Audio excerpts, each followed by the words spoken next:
Greetings on March 18th, 2021, English 1133, section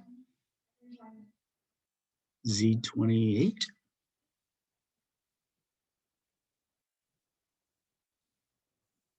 People of the world, join hands. Train, is that what's on it?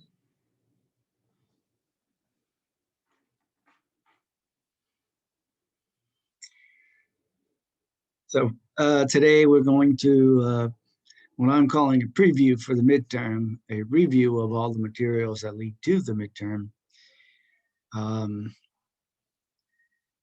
It's somewhat straightforward. The midterm is a departmentally created exam that I have modified a little bit while maintaining the integrity of the intent of whoever created it in the first place, I hope. So without further ado, unless you all have comments or questions before we get started.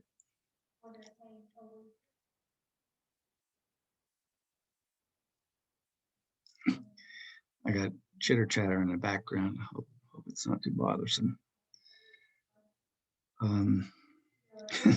Related, you might want to mind your mics sometimes. In all three of my classes today, prior, somebody left the mic open and we got to hear things that maybe we shouldn't. One case, it was just somebody's math class. She must have been multitasking. But in the other two cases, it was a little vulgar language happening between people. I don't know who it was. But... So here we go. All right, before we go. So the midterm is, I'm going to show you, it's slated for Tuesday's class, according to the revised schedule. And so technically we're supposed to take it during our class time, but as it's an online class and synchronous online class and an online exam, I've done it a little differently. Not to your detriment, but to your benefit, I hope. So here we have the exam right up here at the top. And if I click on that,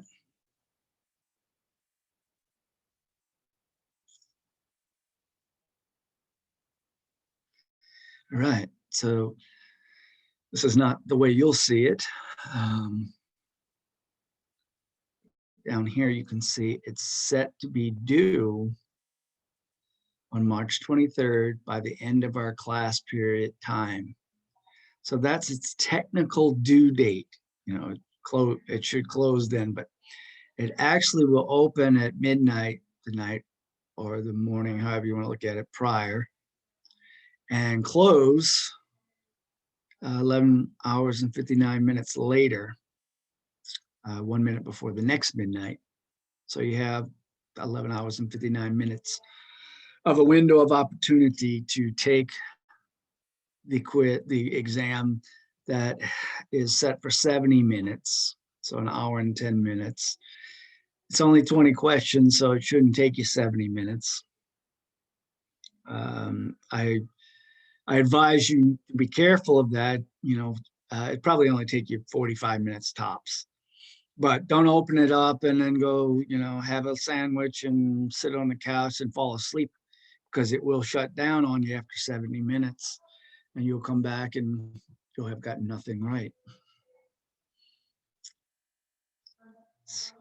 Everybody follow the access time.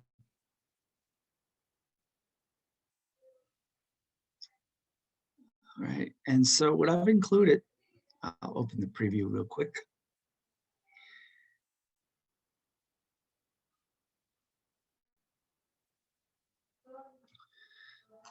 These are my original notes here.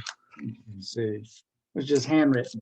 But then as I was doing it, I decided to just put those notes down here so that you know where I'm coming from. Most of this information comes from chapter 1 again. Some of it from the glossary, some of it from the the chapter on plagiarism, which I don't know, I think it was chapter 18 or something like that. And then, of course, the types of argument were in chapter 1, but they're also in chapters for each one by itself. And citation information comes from various places, but chapter 20-ish, I can't remember. So these are the 4, this one, this one, this one, and this one: appeals, plagiarism, types of argument, and citation. Those are the 4 basic groups of questions. So I think there are like 4 to 5 questions for each one of those. And then there are 3 questions here. So like one of them might have 5. And then these are just 3 separate questions that don't fit a category.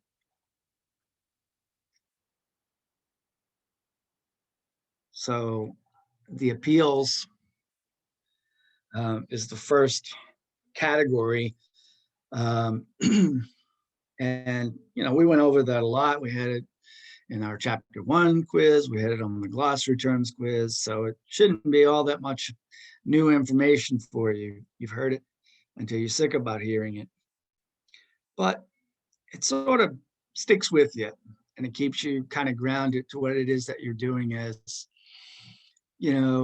professional, well, as academics, but then as professionals as well. You're always trying to achieve something. So that's about how you go about achieving those things with people.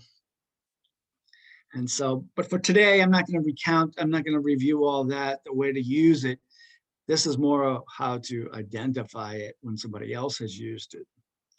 So you'll have whatever 4 or 5 passages. It'll give you a passage, like a small paragraph, and then it'll be about somebody's life or what they've been up to. So it's not somebody necessarily making an argument. It's really just about somebody. So somebody's telling a story or whatever. There might be an argument implied somewhere else, but we don't get all that. We just get the little story. So what you're going to do when you look at the story of the person or the quotation from the person or whatever it is determine which of these it's primarily dealing with. It could be a lot of crossover, and that's what I'm going to try to help you out with today by giving you, sometimes a little cheat and sometimes a little suggestion. So ethos. First step, if you want to identify something as ethos, look at it, and do you see any first person? Is it saying I did this, I was that, I have this experience, I made this, I was married, whatever, something that I'm using the first person to show you my worthiness, right? Ethos is about our connection as human beings and your ability to trust me in whatever I want to achieve, or to exalt myself for some reason. So a lot of times, not every time, but a lot of times it's going to be a first person saying, I did something, or I served in the military, or I, used to bake a lot of cakes, whatever it is. One or two might have a third person telling a story about somebody else, exalting that person based upon that person's experiences. So much the way that like a political endorsement does, if you're watching, and then somebody comes on and says, Joe Brown served in the military and he also was a police captain and he did this and that. I fully stand behind Joe Brown for the sake of American safety or whatever. So I'm using ethos to show you that Joe Brown, whoever that is worthy of your vote or your trust. Logos, I'm going to go down at logos. In fact, go pretty much hand in hand. One is just the appeals. The other one's the type of argument you're making. But if you're using a lot of logos, you're probably trying to state a lot of facts. If you're trying to make a factual argument, you're going to use a lot of logos or logic or rational connections. Those logical equations that we had, like deductive reasoning, inductive reasoning, the Toolman method, and on this one, well, we'll just go with those for now. So you're trying to make a conclusion based upon some factual things that come before it. So I've been using the example of police work. And I mean like police, like detective work, like something's happened and you have to figure it out if you're a detective, what has happened. So, I mean, it could be something as simple as a road accident or a murder. Something has happened and you got to gather the facts, right? But if you present the facts to me, I should be able to make my conclusion based upon the logic that you've presented through those facts. That's how those two things hook up. So when you want to identify logos, something as being primarily logos, you first look at factual kind of things, numbers, statistics, words that say fact, reality, or truth, or undeniability, or anything like that. It's trying to say this is not up for argument. This is a pen. You can't argue with me about that. That's a fact.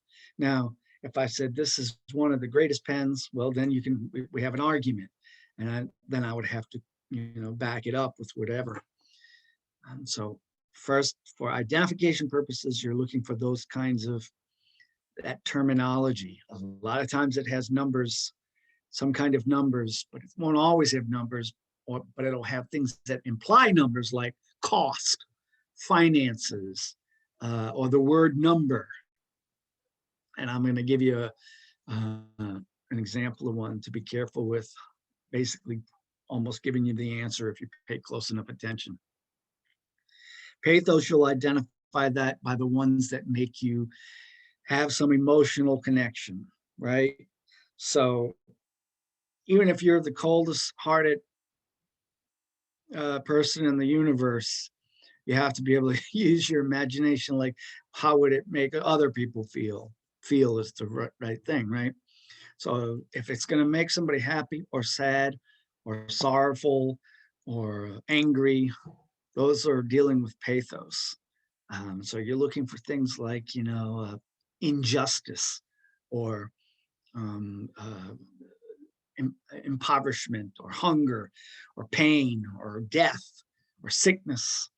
Those are all kinds of things that suggest that the writer is using pathos, trying to draw you in by your emotional human connection to other people. The plagiarism section, group of questions are pretty much exactly like, well, pretty close to being exactly like the plagiarism assignment we did. That one is actually one of the examples, but it appears differently. So I'm going to show you that one as our example of how the exam presents it to you. The types of argument, you'll get selections. You'll get, by selection, I mean a passage, a paragraph, maybe a little bit longer. You might have to slow down a little bit on this one, but I'll give you some suggestions / cheats to kind of cut to the chase. So what it's going to talk about for each of those is a person who wants to go do something, right? And they want to write about it. So if they're going to go out and find out all the factual information about something, so gun deaths in America, right? Like I was talking about the other day. I want to know about, I don't have a conclusion to make. I just want to know the reality. I just want to know what the numbers are, because we all have this notion that Americans are the most violent people in the universe or whatever. Let me go look at the numbers and see what the facts are, and then present them to somebody. But now if I went and looked at the numbers and I made the conclusion that, yes, indeed, by the numbers, we are a more violent nation than a lot of the other Western civilized nations. Then I asked myself, well, why? And so then I could write an argument, and this is how you would identify it. Is the person trying to convince you that something resulted in something else from the first something, whatever those somethings are. So that my effect is, hey, we're a violent nation. I'm making that up, by the way. I didn't really make that conclusion, but let's say I did. I'd ask myself, let me go looking why, and then I'm going to present it to you. And I would say, well, we are born of violence. We are born of revolution. We are born of horrible, a lot of historical things. And our freedoms oftentimes lend themselves to blah, blah, blah, blah, blah, blah. So I'm making an argument that all those things contribute to the result, which is that we're violent. I don't have an argument to make about that. I guess we are violent. I don't know. A proposal, that's probably one of the easier ones, because you're just looking to see if the writer or whoever's wanting to do the writing wants to suggest a change. If the writer is aiming to say, hey, I want to build a bridge, or I want to end the tax code, or I want to do something, I want to make something happen, that's a proposal. Just like a marriage proposal wants you to, offer your existence to another person or as long as you shall live and all that kind of stuff. So that one's probably the easiest one if they want something to get done. Evaluation's is probably one of the tougher ones. Definitions the toughest, I think, to identify. Evaluation. I wonder if is this a monster? Yeah. I wonder if it's any good. Well, it has a certain pungency, and it's a little sweet, maybe a little too sweet. And it has certain qualities that make it a good energy drink. But then there are other qualities that make it not so good. So I'm evaluating, and I'm trying to figure out what's good, what's bad. Does it work? Does it not work? Is it a thirst quencher? Is it not a thirst quencher? And so on and so forth. So the idea is to figure out whether something is or isn't something. And I'm not talking about definition. It's a totally different thing. Better word, whether it is this or whether it is that. Is it effective? Is it not effective? I use the gas mileage in my car. If I want to evaluate my car's gas mileage, I take down some numbers, my mileage. I write down how much fuel I put in the car, at what time, where I drove, what kind of driving I did, those miles, and then I do the math, figure out what my mileage was and whether or not I was getting good gas mileage based upon whatever I would compare it to. That's evaluation. Definition, and that's why I didn't want to confuse you, is when the writer is trying to offer what something is, and a lot of times to offer what it is, they include what it is not. So a paleo diet is not the same thing as vegetarianism. A vegetarian can have cheese, right, or whatever. A vegan can't have cheese. Paleo diet, I don't really know. I think it's meat and green stuff, as far as I know. but it's the writer's trying to figure out the criteria or something. I use the example of this pick right here. If I were telling you, hey, let me tell you about picks. I don't have to say whether it's good, bad, in between, whether I like it, whether it's gonna, I should give it to a rock star so he could play better. But this is called a thumb pick. And because you wear it on your thumb. See, that's part of the definition. This is a regular guitar pick that you may have seen people have, and they throw them out in the audience. Most of the time, if a person uses a pick, they hold in between like their index and their thumb, sometimes between the middle finger and the thumb, or maybe some players will do that, whatever. But this is totally different. Now, they both pick a guitar string to make it sound more resonant or whatever, prettier, tangier. But this one you wear on your thumb, and it's different because it has this curly thing, blah, blah, blah. I don't care if you know about thumb picks or not, but what I'm doing is showing you what the qualities are of this. Well, this is actually a different kind of pick. This is a finger pick. Supposed to kind of like mimic having, oops, that's the wrong way. Mimic having a fingernail like I have here, but I can't, they keep cracking on me. So I bought these. But I'll be defining for you what they are. I'm trying to tell you what these things are and what they are not. So that's the types of argument. The citation questions are let's see if I can. They're mostly based around in-text information. I don't even think they're anything directly related to works cited. I think there's one question that has something to do with the works cited, but the in-text ones are the more difficult ones because they will ask you to identify. It's going to ask you to identify the item that is best quoted with in-text citation. You can see I was looking up guns earlier. You shouldn't be able to see that. Yeah. Guns are very hard to come by these days. People are going crazy. So,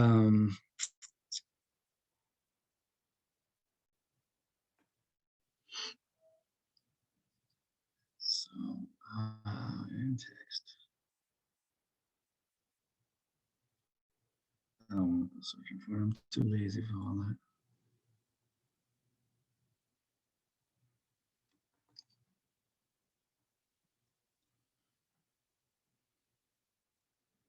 Okay, here we go. I'm just going to show you some brief information from there in a second. But to focus on the items that are asking you about in-text citation, well, all that involves summary, paraphrasing, and quoting, right? So if it's summarizing something, it wants to know, it'll ask you, is this done correctly? Well, if you summarize something, you still have to cite it. So you need an author's name somewhere in the picture, right? Either inside of the text or as a parenthetical at the end.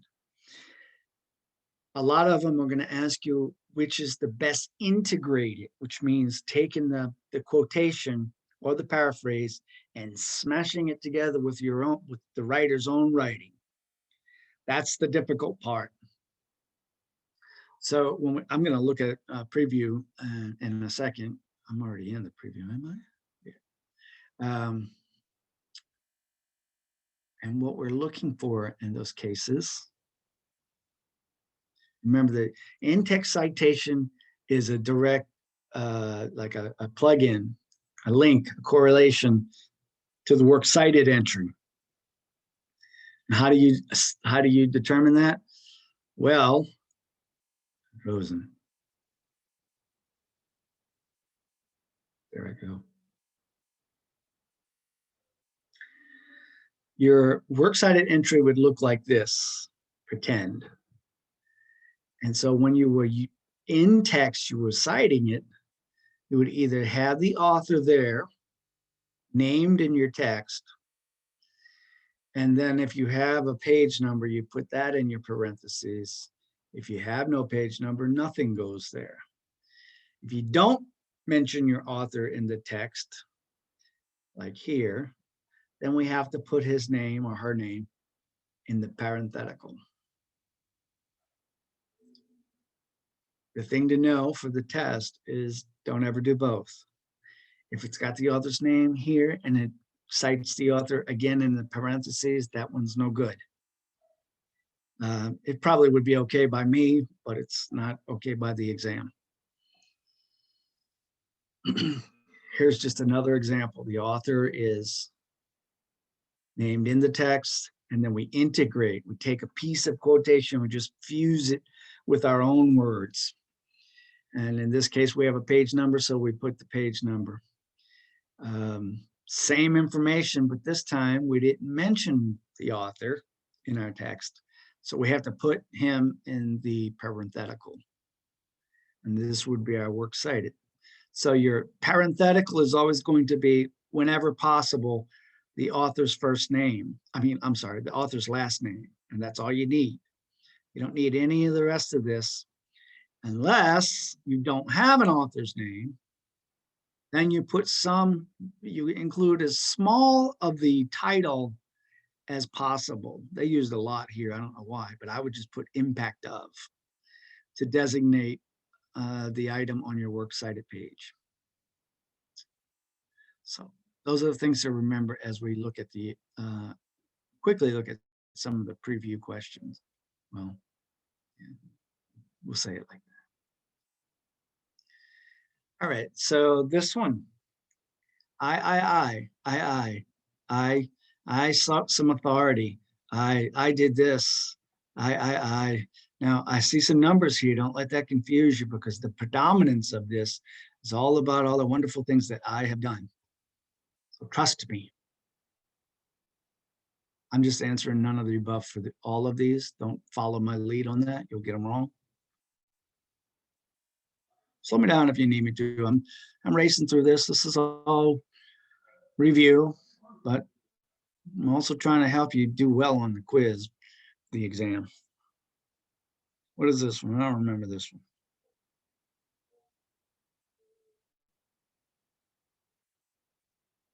Oh, okay. This is a tricky one. This is about technology and our liberties and our rights to use things. I can make the same argument these days about mask wearing, right? A lot of people don't want to wear them because they don't want you treading on their rights. But when does one person's rights offend another person's rights is the question. And so if you claim to have the right to not wear a mask and you come knocking on my door and you kill my elderly mother, well, those are not good rights for you to have, because you have killed somebody that I love. And a lot of people are dying here, right? Their loved ones. These are all hints for you for this one. So it might lead you to believe it's about ethos, but I don't think it is.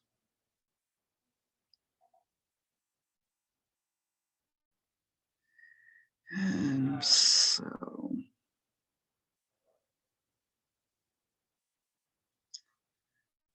this one's about a young woman who, at a very young age, started working the streets, prostitution and drugs and all kinds of bad stuff. And I think she winds up getting killed. So I shouldn't have to tell you too much more about that one. Especially if I told you earlier, when you read anything about people judging other people, there's a good chance it might have something to do with pathos. I shouldn't have to tell you anything about this one, except that right there. But I will tell you, look at these numbers, I mean, not these numbers, these words: financial, reality, cost, tax returns, credit scores. So we don't have the actual numbers happening here, but it all implies numbers and statistics and stuff like that.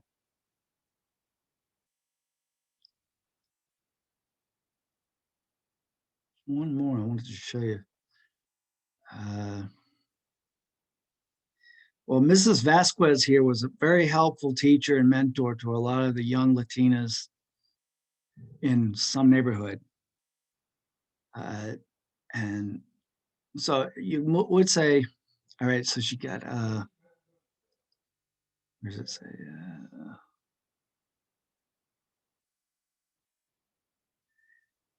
This part right here,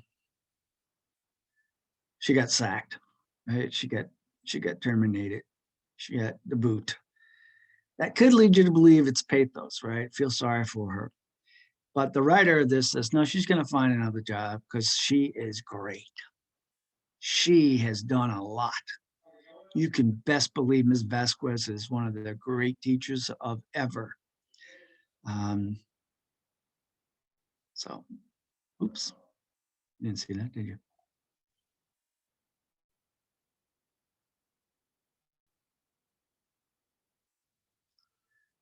Okay, well, now we're on to other types of things. These are just, a lot of these other things are just definition-like questions. Paraphrasing, making it shorter. I'm sorry, scratch that. Making it whatever length, but in your own words. It's great to paraphrase because a lot of times your quotation won't fit right? So you just put it in your own words and then you make it fit inside of your sentence. Summary, you make it shorter. And obviously quoting, you put quotation marks around exact words. So down here, these are the in-text citation things that I talked about.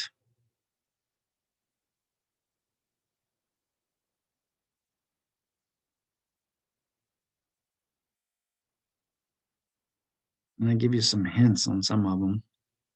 I just tell you what this answer is. Okay, well, these are the plagiarism items. I'll pay attention to the right answers because they won't, well, at least the location of the right answers, because they won't appear that way. They're randomized, but I can tell you this one that's not showing down here, if I went like this, I'm never going to see Gerard Jones' name. So I know you know what to do with that one. And remember, you're looking for the ones that are not plagiarized. So the next step would be to look at the use of exact words. So if you recall, on number 4 of the plagiarism worksheet that we did, I got it wrong originally, and a lot of you got it wrong because it looked right, but it didn't have quotation marks around some exact words. Well, in this one, it has those quotation marks around those exact words. So just be mindful of that. And these are the, I'll go ahead and give you an answer here. It says fact 2, so that should tell you the answer. But maybe it'll help you also understand how the questions work and you can figure them out. You can cut to the chase. This is where you can read the whole thing. I don't care. But really, you're just looking at some very specific parts to determine what type of argument it is. We know it's a fact here because the title tells us, but she wants to research and write an essay that takes up the question of whether or not the arsenic levels, well, that shouldn't be fact. Oh, it's evaluation. Oh, so pay no attention. Well, you won't see that anyway.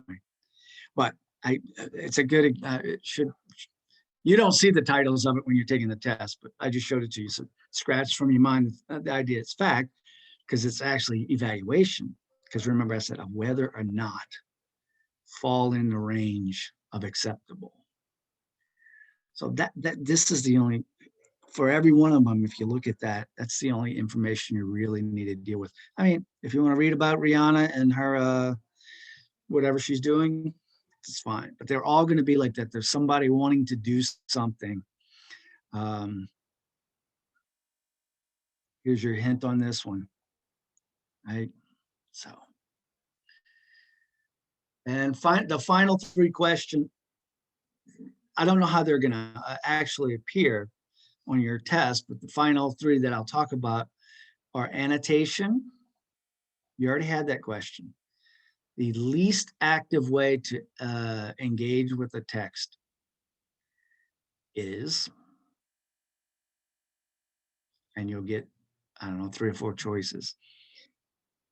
Outlining, summarizing, paraphrasing, and highlighting. And annotating might be one of them too. And while highlighting is a good thing to do, it's the least active.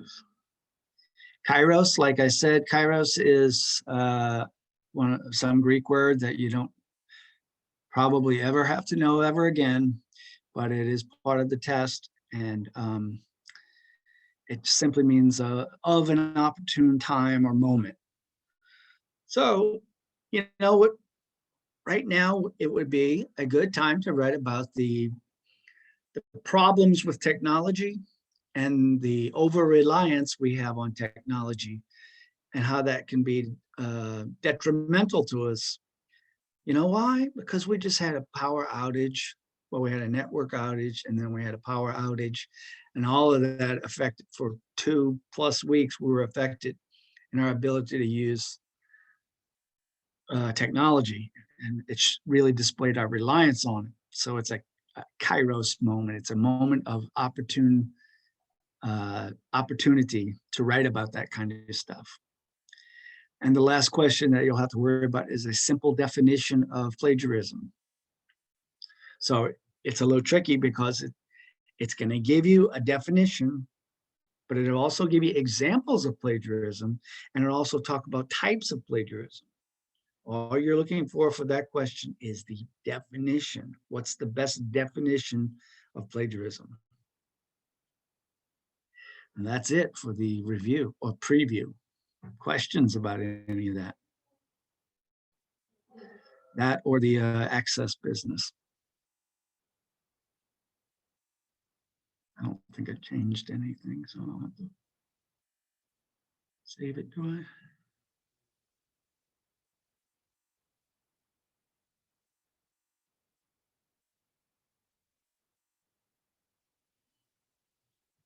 And so once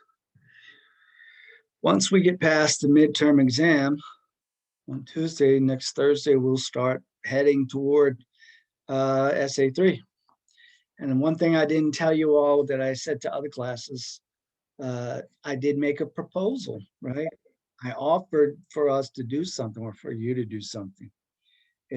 Whenever you decide you want to get your SA3 done, with the exception of the group presentation that you'll have to do, you'll be excused basically from the remaining class periods that we meet. I'm going to keep, everything will be focused around getting SA3 done, the big one. And so for some of you, it might get a little boring. I don't know. Especially if you feel like you're confident and you can crank out the 1,500 words or whatever it is, 1,600, I think, because you've done it before. I'm not saying you should do that. I'm saying that's up to you to decide whether you feel you should or not. I just won't hold you accountable for the attendance for those days afterwards, after you turn it in. Anyway, just letting you know what's coming around the bend.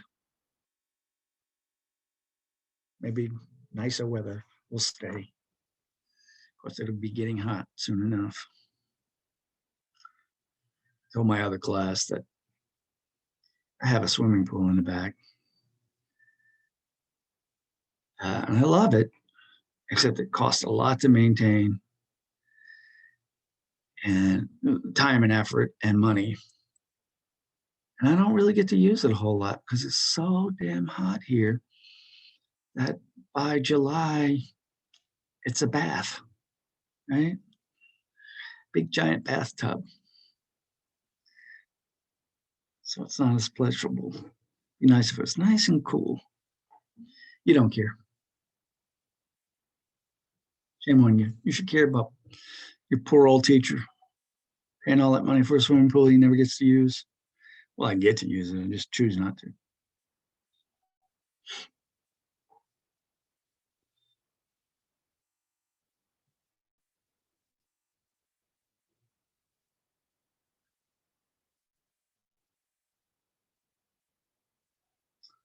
I usually test my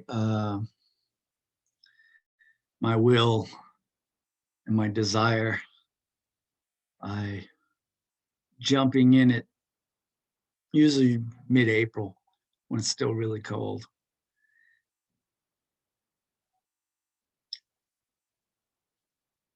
I get right out. At least I do it. You ever see those people like in Russia and places like that where there's snow and it's the middle of winter and they're jumping in these frozen lakes? Let's see. I see Karis, Naya, Chaprel, Jasmine, Amari, Camilla, Kennedy, Alexis, Jabriana, Lydia, Brielle, Jayla, Nazia, Nazaya, how you say your name? Gilbreth, and Chris Hart. That's my preliminary roll taking. See how much I can remember. Omar, I did not see you. Alexi, I don't think I saw you. Amari, I did see you. Jordan, I don't think I saw. Nazia, I'm not sure how to say your name, but I did see your name. Alexis, I did see you. Chris Hart, I did see you. Jasmine, I saw you. Brielle, I think I saw you. Gianna, I did not see, right? Gianna, you're not here? Karis, I did see you. Yeah, at least I saw your fan spinning. Kennedy, I don't think I saw Kennedy. Did I see Kennedy? I'll come back to Kennedy. Kennedy is here. Kennedy is here, okay. Kiana, I did not see, right? Kiana Scott. Camilla Scott, I did see. Randy Smith, I did not see. Naya, I did see. Chaprel, I did see. Nija, are you here? Lydia, I did see. Cedric, not, right? Brianna, yes. Darius, no. And Brianna Wren, I did not see, correct? No Brianna Wren. All right, who did, oh, you already chimed in, so I know you're here.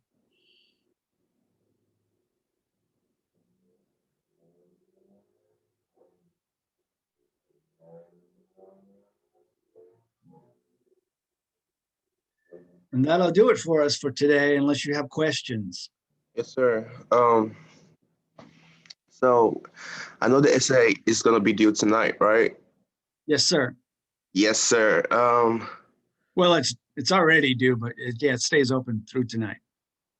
Okay, okay. So that doesn't take any points from us, right? No, sir. All right. Is there any other more stuff that we need to do on the essay that, you know, like extra, because I know that you've already posted the instructions and all that, you know. No. Okay. No. Just Thank you should have 2 attempts to submit it. So don't submit it until you feel ready, and then if you change your mind or you proofread it or something, you can always resubmit. And it'll offer the second one for me to grade, the most recent one for me to grade. Okay. Thank you, sir. I have a question. Yeah. If I already submitted my essay, can I resubmit it since we can look? Since we got to tonight to submit it. Unless you use 2, but you should have 2 times, so you should be able to. Okay. Did you try to submit it a second time already? No. No, you should be able to. Okay. Let me know if not. As soon as possible. Okay, thank you.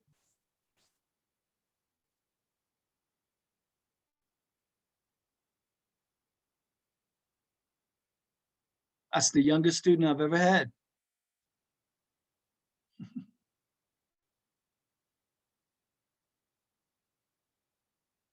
All right, everybody, have a good day. You too.